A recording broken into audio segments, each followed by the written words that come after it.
Doctor, எனக்கு தெரிஞ்சவங்களுக்கு breast cancer. But ஆனால் அவங்களுக்கு ஹார்மோனல் ட்ரீட்மெண்ட் கொடுக்க முடியாதுன்னு சொல்லிட்டாங்க. பட் நீங்கள் தான் சொல்லியிருக்கீங்க breast cancer hormone dependent cancer. ஏன் அவங்களுக்கு ட்ரீட்மெண்ட் கொடுக்க முடியாது? ஸோ நீங்கள் சொல்கிறத பார்த்தா அவங்களுக்கு எனக்கு தெரிஞ்சு ட்ரிபிள் நெகட்டிவ் பிரஸ்ட் கேன்சராக இருக்கிறதுக்கான வாய்ப்புகள் இருக்குது. ஸோ பிரஸ்ட் கேன்சர் யூஸ்வலாக வந்து ஹார்மோன் டிபெண்டன்ட் கேன்சர், அதாவது வந்து அது ERPR, அதாவது ஈஸ்ட்ரஜன் அண்ட் ப்ரொஜெஸ்ட்ரான் மூலியமாக வளரும். அதே மாதிரி HER2 சொல்லக்கூடிய ஒரு ரிசெப்டார் மூலியமாகவும் இந்த கட்டி வளரும். ஸோ இந்த மூணுமே இருந்ததுன்னா ERPR HER2 இருந்ததுன்னா ட்ரிபிள் பாசிட்டிவ் அப்படின்னு சொல்லுவோம். ஸோ யூஸ்வலாக பிரஸ்ட் கேன்சருக்கு ட்ரீட்மெண்ட் என்னென்ன அப்படின்னு பார்த்தோம்னா surgery, chemotherapy and radiation. In case இவங்களுக்கு வந்து இந்த ERPR பாசிட்டிவாக இருந்ததுன்னா ஹார்மோனல் தெரப்பின்னு சொல்லக்கூடிய டேப்லெட் கொடுக்க முடியும்.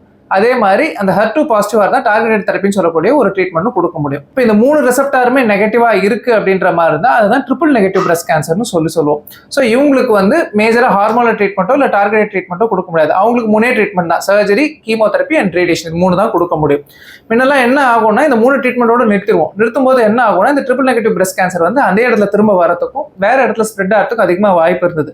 பட் இப்போ ரீசெண்டாக இம்யூனோதெரப்பி அண்ட் PARP இன்ஹிபிட்டர்ஸ்னு சொல்லக்கூடிய ட்ரக்ஸ் எல்லாம் வந்திருக்கிறதுனால இப்போ வந்து அவங்களுக்கு வந்து கேன்சர் திரும்ப வராத தடுக்கிறதுக்கும் வேற இடத்துக்கு பரவாத தடுக்கிறதுக்கும் நிறைய வாய்ப்புகள் இருக்கு. Stay knowledgeable. தேங்க்யூ.